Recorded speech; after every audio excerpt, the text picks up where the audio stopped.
Hi guys, it's Miss Kristen and Millie the Mouse. Hi guys, how are you doing?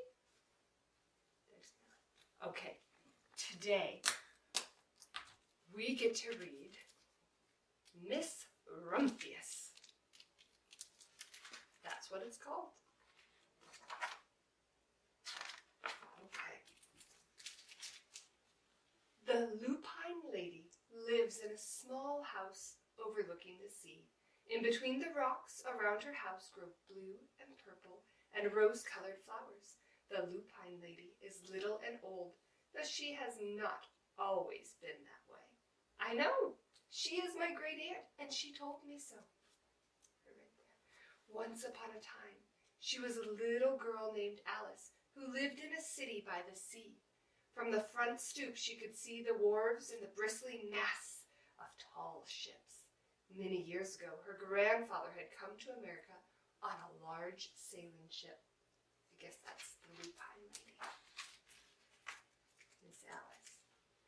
Now he worked in the shop at the bottom of the house, making figureheads for the bows of ships and carving Indians out of wood to put in front of cigar stores, for Alice's grandfather was an artist. He painted pictures, too, of sailing ships and places across the sea. When he was very busy, Alice helped him put in the skies. Look, Alice is helping her grandfather paint. There's for the front of a ship. In the evening, Alice sat on her grandfather's knee and listened to his stories of faraway places. When he had finished, Alice would say, "When I grow up, I too will go to faraway places, and when I grow old, I too will live by the sea." "That is all very well, little Alice," said her grandfather, "but there is a third thing you must do."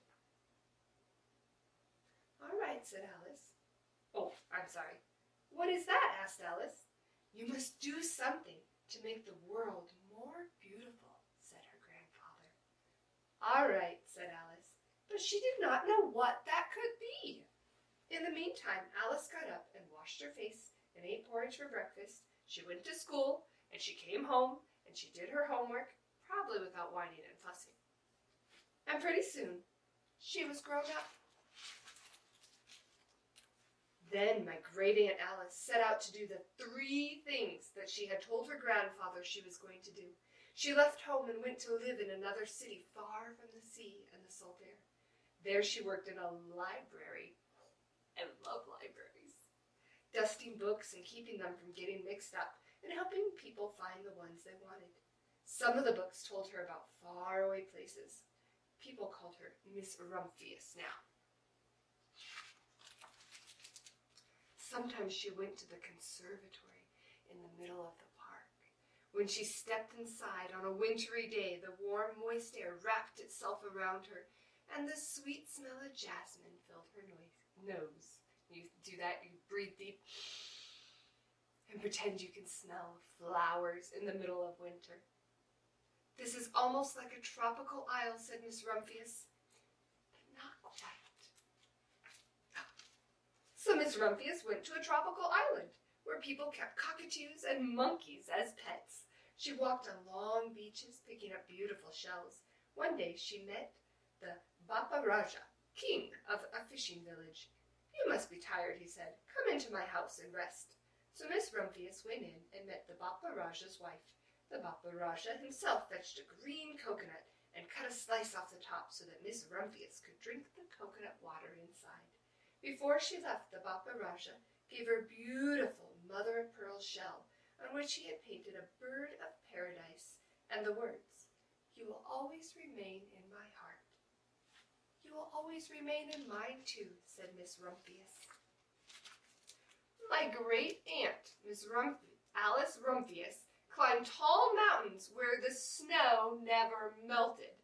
She went through jungles and across deserts. She saw lions playing and kangaroos jumping, and everywhere she made friends she would never forget. Finally, she came to the land of the lotus eaters, and there, getting off a camel, she hurt her back. "What a silly thing to do," said Miss Rumphius. "Well, I have certainly seen faraway places. Maybe it's time time to find my place by the sea. And it was. And she did. Do you think that's the end?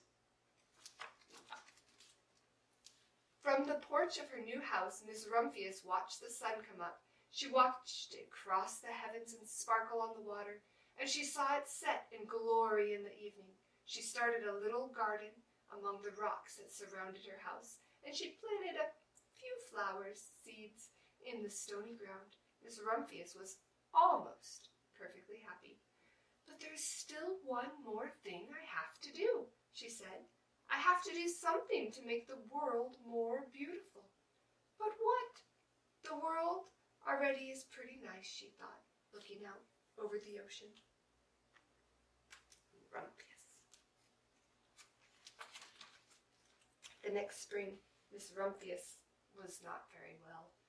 Her back was bothering her again, and she had to stay in bed most of the time. The flowers she had planted the summer before had come up and bloomed in spite of the stony ground. She could see them from her bedroom window, blue and purple and rose-colored. Lupines, said Miss Rumphius with satisfaction. I have always loved lupines the best. I wish I could plant more seeds this summer so that I could have still more flowers next year. But she was not able to. Oh, almost skipped a page. After a hard winter, spring came. Miss Rumphius was feeling much better. Now she could take walks again. One afternoon she started to go up and over the hill where she had not been in a long time. I don't believe my eyes, she cried when she got to the top, for there on the other side of the hill was a large patch of blue and purple and rose-colored lupines. It was the wind, she said as she knelt in delight. It was the wind that brought the seeds from my garden to here, and the birds must have helped. Then Miss Rumphius had a wonderful idea. She hurried home and got out her seed catalogs. She sent off to the very best seed house for 5 bushels of lupine seeds. All that summer, Miss Rumphius, her pockets full of seeds, wandered over fields and headlands, sowing lupines. That means planting them. She scattered seeds along the highways and down the country lanes. She flung handfuls of them around the schoolhouse and the back of the church. She tossed them into the hollows and along stone walls. Her back didn't hurt her any more at all. Now some people called her that crazy old lady. I don't think she minded. Look, there's a cute little kitty cat. The next spring, there were lupines everywhere. Fields and hillsides were covered with blue and purple and rose-colored flowers. They bloomed along the highways and down the lanes. Bright patches lay around the schoolhouse and the back of the church. Down in the hollows and along the stone walls grew the beautiful flowers. Miss Rumphius had done the third, the most difficult of all. My great-aunt Alice, Miss Rumphius, is very old now. Her hair is very white. Every year there are more and more and more and more lupines. Now they call her the Lupine Lady. Sometimes my friends stand with me outside her gate, curious to see the old lady who planted the fields of lupines. When she invites us in, they come slowly. They think she is the oldest woman in the world. Often, she tells us stories of faraway places. When I grow up, I tell her, I too will go to faraway places and come home to live by the sea. That is all very well, little Alice, says my aunt, but there is a third thing you must do. What is that, I ask. You must do something to make the world more beautiful. All right, I say, but I do not know yet what that can be. Look at all the beautiful blue and purple and rose-colored lupines. There we go. The end. So, I do not have a sample right in front of me right now, but I am working on 2 different projects, and I'm not sure if you get to do both of the projects or just one of the projects. So, you can think about it. And you can think which one you want to do, and then you'll be surprised which one you get to do. One is to plant a flower. I was thinking about lupines, but lupines take almost a year before they will grow. So I'm thinking that if we do flowers, it'll probably be nasturtiums or something that take like a month or two, so that you can see the awesome flowers a lot sooner. Because I know that if there's a cup of dirt sitting on the windowsill for too long, your moms will probably take it and toss it outside before the flower comes. So we'll probably plant a different flower, and then we're also going to maybe, if I'm brave, I don't know, can you guys handle paint? Okay. Then we're going to paint a stem and use our fingers to make beautiful lupine flowers so that you can send a card to someone to make their day brighter or the world a little bit of a better place. Okay? And then also in your awesome My First Books, I'm sorry, I totally forgot. This is My First Books with the school and the library. You will get a copy of Miss Rumphius and a beautiful flower to color. And, oh, look at this, tricky. Parts of plants. It says color the roots brown. You know where the roots are? Yep, under the ground. Color the stem light green. Ooh, the stem light green. Color the leaves dark green. And then color the flower with the colors you like. So it can be pink, purple, yellow, blue. It could be black, but probably not. There aren't very many black flowers, and they're not fun. All right. Miss Millie says, bye. I'll see you later. Have fun.